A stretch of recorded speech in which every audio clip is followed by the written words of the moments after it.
গ্ৰীডি গ্ৰীডি অসমীয়াত গ্ৰীডি এই শব্দটোৰ অৰ্থ হ'ব লোভিয়া বা লোভী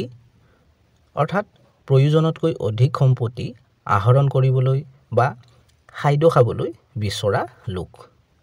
অহা এই দুটা বাক্যৰ সহায়ত আৰু বেছি ভালকৈ বুজি লওঁ হি was a ৰুথলেছ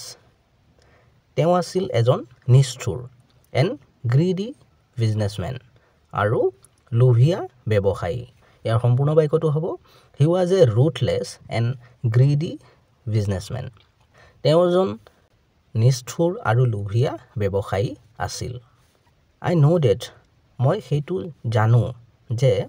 Tom and Mary are greedy Tom আৰু মেৰী লোভিয়া ইয়াৰ সম্পূৰ্ণ বাক্যটো হ'ব I know' that Tom and Mary are greedy মই জানো যে টম আৰু মেৰী লোভিয়া চেনেলটো ছাবস্ক্ৰাইব কৰি ল'বা কাৰণ এনেধৰণৰ ভিডিঅ'বোৰ ইয়াতে পাই থাকিবা